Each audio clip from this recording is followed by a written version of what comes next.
Boa tarde, queridos ouvintes do programa Viver Bem, da nossa amada Rádio Catedral, FM 106.7. Eu, Sônia Nascimento, psicóloga clínica. Como vocês já sabem, estou juntinho com vocês em todos os domingos, a partir das 12 horas e 30 minutos e vamos até às 13 horas. E hoje, gente, estou aqui com uma convidada, ela que é maravilhosa, né? Que é a Ana Paula, eu já vou apresentá-la. Mas antes, eu quero convidar vocês a correr lá e pegar uma canetinha. Anote aí o nosso e-mail para você colaborar aqui com o programa Viver Bem, que é o programa dos psicólogos católicos da nossa Arquidiocese do Rio de Janeiro. Então, o nosso e-mail viverbem@radiocatedral.com.br. E você pode também, gente, ligar para a gente pelo telefone. Anote aí, vou falar devagar, hein? 3231-3560. Vou repetir. 3231-3560. Esse é o telefone da Rádio Catedral, onde você pode entrar em contato direto aqui com a gente, fazendo sugestões de temas, fazendo perguntas, tirando suas dúvidas. E se você, querido ouvinte, conhece algum psicólogo, algum estudante de psicologia, sugira entrar em contato aqui com a gente, recomende participar das nossas reuniões, que representa também o programa Viver Bem. Então, hoje o tema foi a pedido do querido ouvinte Vinícius Santana. Muito obrigado, Vinícius, pela sua participação. O Vinícius Santana pediu para que abordássemos no programa de hoje o TDAH. O que é isso, gente? É o transtorno do déficit de atenção e hiperatividade. E para falar sobre esse assunto, nada melhor que uma especialista, psicóloga clínica, ela que é gestalt terapeuta, ela que é graduanda em logoterapia e ela vai se apresentar a vocês. Ela que é paroquiana lá de Paróquia São Francisco de Paula, lá na Barra. Mas ela tem consultório no Recreio, enfim. Boa tarde, Ana Paula. Uma grande alegria estar aqui com você hoje. Boa tarde, Sônia. Boa tarde a todos os ouvintes, ao pessoal da rádio que me recebeu muito bem. Estou encantada. Agradeço muito o convite de estar aqui hoje. Espero contribuir o máximo possível, trocando um pouco de experiência. Falando um pouco de mim. Claro. Eu sou Ana Paula Pingarilho. Eu sou casada com o Marcelo há 19 anos, o amor da minha vida. Sou mãe Amém. do João Pedro, de 17 anos, e do Arthur, de 7 anos, que são os meus anjos que me ajudam a ser melhor a cada dia, me desafiando no papel de mãe. Sou psicóloga clínica por escolha e paixão. Gestalt terapeuta, tenho algumas outras formações todas ligadas ao comportamento e desenvolvimento também, humano. né, Isso. Ana? Sou formada em coach, mas uma informação importante. Eu não sou formada agora, que agora meio que é moda, né? Sim. Mas eu sou formada há 15 anos já pelo ICI, que é uma escola internacional. Então, tem 11 horas de atendimento já computadas, tanto no Brasil quanto no exterior. Então, eu atendo pessoas também fora do Brasil. Consultora sou também, consultora. dá cursos. Isso, palestras por todo o Brasil. Tenho uma experiência de 15 anos no mundo corporativo. Então, eu atuei dentro de recursos humanos, isso me facilita hoje também atuar como consultora organizacional. E esse é um pouco de mim, né? Assim, a minha missão de vida é ser ferramenta, instrumento de cura na vida do outro. Então, eu espero que hoje eu possa atuar um pouco como esse instrumento, ajudando os ouvintes, tirando dúvidas nesse assunto tão importante. Olha, e ela só falou um pouquinho, gente. Acredita, eu conheço a Ana Paula há alguns anos, um pouco mais de perto. Ela só falou um pouquinho, sim, ela é muito mais. Só estar na presença dela já é terapêutica. Ela é uma mulher linda, por fora, por dentro, uma mulher de Deus. Então, eu tenho a alegria de poder ter você no time do programa Viver Bem, Ana Paula. Seja muito bem-vinda. Mas o texto hoje, o tema, o assunto é TDAH. E Sim. você, querido ouvinte, você já ouviu falar em déficit de atenção? Quem nunca ouviu falar? né? Trata-se de um transtorno. Sim. Mas eu vou perguntar a você, porque é pedido do ouvinte, o Vinícius Santana, ele pergunta: o que é efetivamente o TDAH, Ana? Tá, de uma forma assim bem objetiva, para ser fácil o entendimento, o TDAH é um transtorno do déficit de atenção com hiperatividade, é uma doença crônica, ela é neurobiológica, ou seja, ela tem uma disfunção, ela causa uma disfunção cerebral, porque ela é orgânica. Depois eu vou explicar um pouquinho mais para frente. Ela comete entre 3 a 8, 9% das crianças, crianças e adolescentes na fase escolar. Quantos por cento? De 3 a 8%. Mas já tem alguns estudos que já falam até em 11%, mas ainda, eu acho prefiro ficar nessa estatística que eu... Pelo que eu entendo, é a mais evidente, tá? mais consolidada. Sim. Né? E desse percentual, 50% pode apresentar na idade adulta esse transtorno. Vai depender do tratamento que foi detectado na infância, de acordo com o grau, se é leve ou não. Inclusive, esse distúrbio ele também é caracterizado dessa forma. Pode ser muito leve e não tem nenhum dano, nenhum prejuízo à vida da criança, do adolescente, quiçá do adulto, ou pode ser mais severo. Tem 3 tipos, né?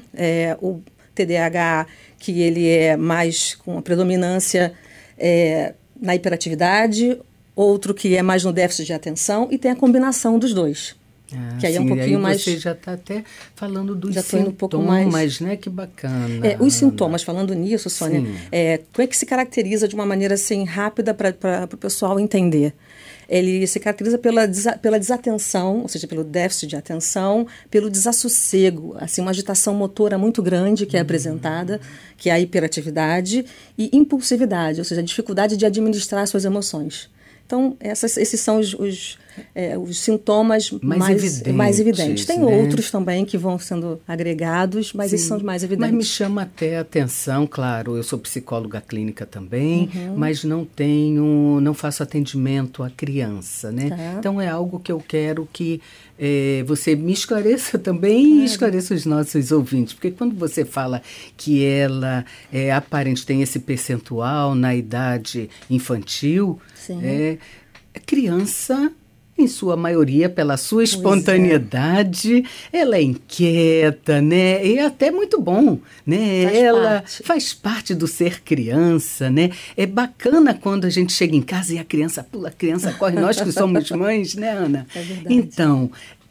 Então é fácil identificar, seria porque, veja, a criança tem essa característica que é natural, até para que não haja equívoco e não haja um diagnóstico precipitado da própria família, de pais. Pode falar um pouquinho disso? Claro, é muito importante o que você disse, porque é inerente da criança essa agitação, não prestar atenção. Então, assim, eu vejo muitos pais já me procuraram, ou pessoas que querem tirar dúvidas, ou em palestras que me perguntam: mas o meu filho, ele não consegue prestar atenção, ele é muito agitado, ele vive correndo, ele tem TDAH. Então, não necessariamente. Então, assim, o diagnóstico, até para seguir depois um próximo passo que é o tratamento, o diagnóstico, ele tem que seguir um protocolo extenso.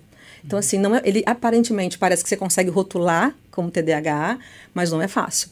Para diagnosticar, é importante, muito importante, seguir todo um acompanhamento, todo esse protocolo. Assim, o que acho sempre muito importante, que aí eu peço atenção especial para os ouvintes, para os educadores, professores e pais, é que, quando identificar, já levar para uma avaliação. E qual é que é essa avaliação?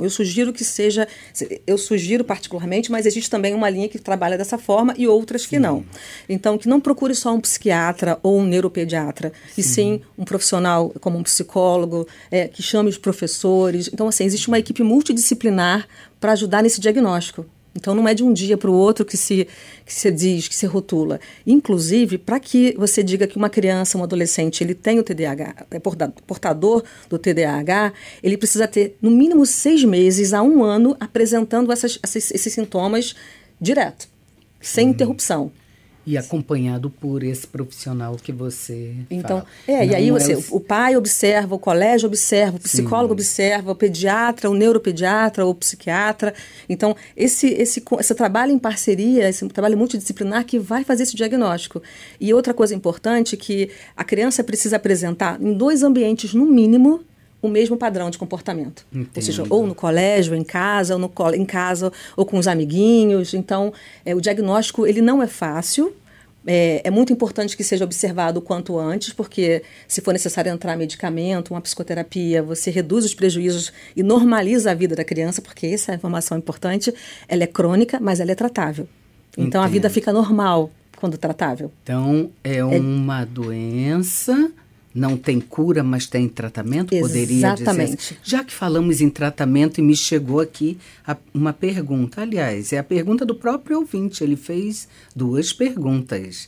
Então, Vinícius Santana e todos os ouvintes que estão te ouvindo, Ana, quer saber como seria esse tratamento desta doença que é o TDAH?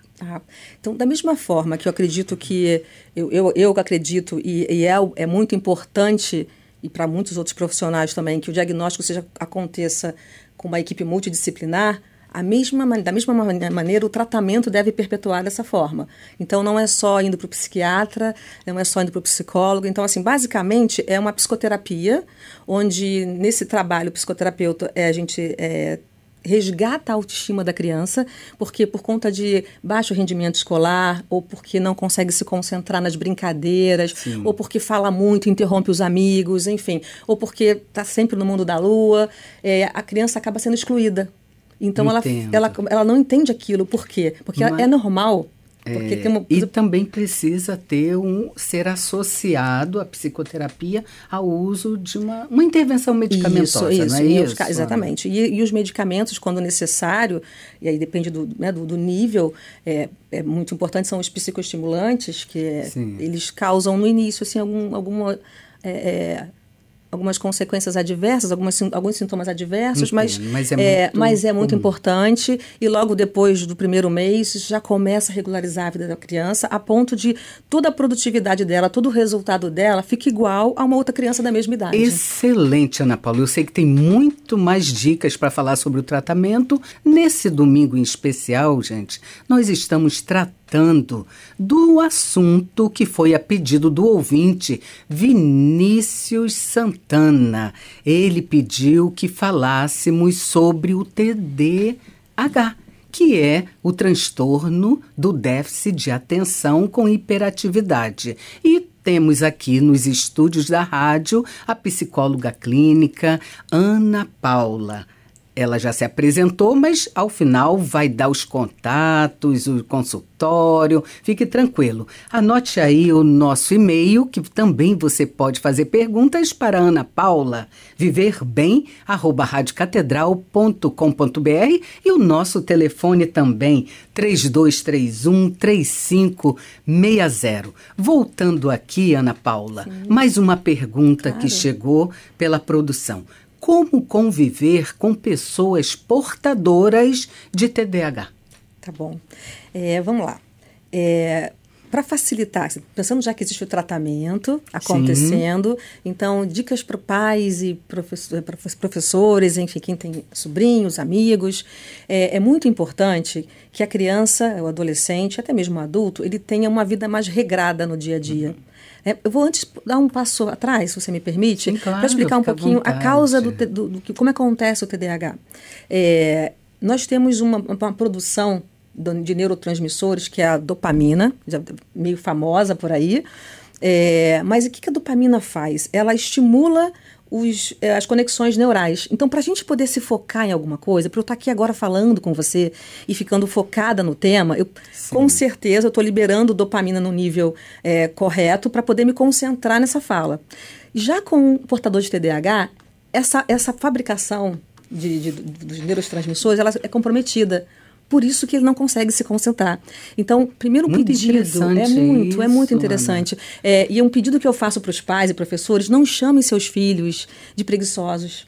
porque ele não quer, ele quer só jogar, porque essa é uma curiosidade. Eu estou me empolgando no assunto, tá, Sônia? Fica à vontade. Já me procuraram dizendo o seguinte: meu filho, ele joga PlayStation o dia inteiro, ele é viciado no videogame, ele se concentra muito, mas na hora de estudar história, ele se distrai e ele foi diagnosticado com TDAH. Como é que pode isso, Ana Paula? Na verdade, assim, o portador, ele tem facilidade em dar hiperfoco em coisas que são interessantes para ele. Porque ele acessa a área primitiva do cérebro, que é do prazer e do medo. Tanto que ele também trabalha bem com prazos. Se você colocar prazo para um portador, você tem 5 minutos para fazer isso. Tem que entregar. Ele faz. Porque você acessa o medo. As áreas mais primitivas do cérebro. Exatamente. Como eu estou aprendendo. Que bom! Então, assim, para atuar, para no dia a dia facilitar a vida, você tem que utilizar um canal de comunicação, isso é dica forte para os professores também, de como você vai chamar a atenção desse aluno, desse filho, porque tudo que é muito chato na cabeça dele, ele não consegue acessar, mas não é porque ele é o espertinho, não. Ele realmente não consegue ter as conexões para o momento em que ele precisa estudar, por exemplo, história. Sim. Tudo que é mais interessante que está à volta dele, mais estimulante, sedutor, é o que atrai ele, porque ele sempre vai acessar a área mais primitiva, que eu disse que é o do prazer. Entendo. Ou do medo. Claro, quando você fala em causas, Ana, e até dentro da pergunta do ouvinte, que é como conviver com pessoas portadoras, né? Você me desperta uma atenção. Uma curiosidade também. A causa pode ser também herança genética, hereditariedade, que é importante. Até por ser uma doença orgânica, a gente traz isso no código do DNA. Sim. Então, Então, um pai e uma mãe que é portador de TDAH, ou já teve na infância de uma forma mais forte, tem 50% de chance de ter um filho com TDAH. Mães que fumaram durante a gestação, o cigarro já é comprovado. Então, são que você estimula, são fatores, exatamente. Interessante. Então, assim, o que eu fico sempre muito atenta e pedindo é cuidado para, dentro de casa ou no colégio, não piorar os rótulos para essa criança, porque ela de verdade não consegue. O que a gente considera, vamos imaginar alguma coisa que a gente considera aqui em comum chato de fazer, e a gente se concentra, a gente se esforça, se concentra e faz. Para um portador, é quase impossível. Ele, de fato, não consegue essas conexões. Ele a substância produzida, né, os neurotransmissores, eles não são produzidos de uma maneira harmoniosa. Então, ele não consegue fazer as conexões. Agora, quando é algo que dá prazer, ele fica com hiperfoco. É muito interessante. Uma outra dica importante na rotina: ter hora do almoço, ter hora do jantar, a hora de sentar para fazer tarefa, o quarto, enfim, um espaço onde a criança esteja, que seja etiquetado, porque ela esquece as coisas, não sabe onde colocou. É fácil implementar isso por um adolescente, por exemplo, que teve o seu diagnóstico tardio, porque normalmente, pelo que você inicialmente colocou, Ana, diz que muitas das vezes o diagnóstico é feito na primeira idade, lá atrás. Esse é o ideal. Mas se foi um diagnóstico tardio, na adolescência, é fácil, assim, pela sua experiência? Eu não diria fácil, mas possível de ser feito. Até porque a adolescência já traz outros tipos de comportamentos inerentes, que são intrínsecos ao adolescente. Eu tenho um em casa. Mas você orienta, então, que a família não perca, esse controle. Inclusive, Sônia, quando você já tem um quadro, ele pode ser agravado se a família, ou na adolescência ou na infância, não tiver essa rotina familiar que facilite o planejamento de vida dessa criança ou desse adolescente. Então, é mais difícil? Por conta da idade, porque eles são mais donos da razão, né, na adolescência. Mas você tem que mostrar o quanto ele ganha com aquilo. Então, onde guarda a mochila, onde guardam as coisas. Então, assim, ajudar ele a ter a ordem dos seus objetos, os horários, colocar prazos, porque o TDAH, ele trabalha bem com prazo, como eu falei, pela pressão. Então, é possível, sim. Que ótimo. Uma preocupação sempre, acredito sua também como psicóloga clínica, né? Os termos que estão em moda. Então, nós vimos acompanhando muitas falas, né, no senso comum, dizendo que a criança agitada, aquela criança que corre, tem TDAH. Já nos chega no consultório com aquele rótulo, né? Pode falar um pouquinho sobre isso? Isso é muito comum, porque até hoje em dia, por tantas informações, a criança tem acesso a celular muito cedo, a tablet, então muitas informações sedutoras para a criança que tira ela do foco dos deveres. ela que é mais dos direitos do que dos deveres. Então, naturalmente, já tem esse olhar para uma criança. Mas para o diagnóstico acontecer, se precisa desse diagnóstico, como eu havia falado antes. Então, cuidado, é um pedido, um reforço de pedido, cuidado com esses rótulos. Você pode levar dizendo, olha, eu estou preocupada, eu estou atenta a esse comportamento do meu filho ou do meu aluno, mas eu gostaria de uma avaliação. Então, cuidado com esses rótulos, porque você já prejudica a situação.